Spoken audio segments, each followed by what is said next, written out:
Pangunahan sa City Health Office ang paglusad sa Dengue Awareness Month pinaagi sa usa ka programa nga gipahigayon sa Barangay Santo Niño, Tugbok District Covered Court. Kabahin kini sa selebrasyon ubos sa Proclamation 1204 ug kampanya sa Department of Health nga nag-awhag sa tanang sektor sa pagtinabangay aron mapugnan ug mapukan ang dengue. Atul sa programa, gipahinumduman sa CHO ang publiko sa kamahinungdanon sa panaghiusa sa komunidad sa pagpugong sa dengue, pinaagi sa paglimpyo sa palibot, pagtangtang sa mga mahimong breeding sites sa lamok ug sayong pagpangayo og medikal nga pag-atiman sa adunay mga sintomas. Gidayeg usab ni Dr. Tomas Miguel Ababon labaw sa City Health Office ang padayon nga pagkunhod sa kaso sa dengue sa Dakbayan. Gipasalamatan niini ang mga kapitan sa barangay ug mga dengue task force sa ilang aktibong partisipasyon sa pagpatuman sa mga programa ug kampanya batok sa dengue. Ang pasigarbo po kayo sa kuan aning dengue task forces, no?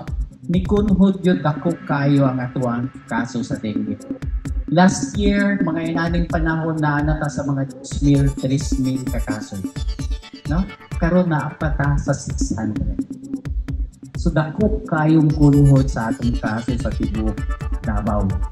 Sumala sa datos sa City Health Office, 816 ka mga kaso sa dengue ang natala sa Davao City gikan Enero 1, 2025 hangtod Hunyo 20, 2026. Kini nagpakita og 55% nga pagkunhod sa gidaghanon sa mga kaso kumpara sa mga panahon miaging tuig. Sa mga aktibidad, nagapod-apod usab ang City Health Office og mga tambal og vitamins ngadto sa may tambong isip kabahin sa ilang health promotion ug disease prevention campaign. Padayon ang paningkamot sa City Health Office aron makabot ang zero dengue death sa tuig 2030. Pinaagi sa lig-on nga implementasyon sa mga programa batok sa dengue ug sa padayon nga panaghiusa sa lokal nga panggamhanan, mga barangay ug sa komunidad sa pagpugong sa maong sakit. Potpot Maranyon, Madayod, Davao.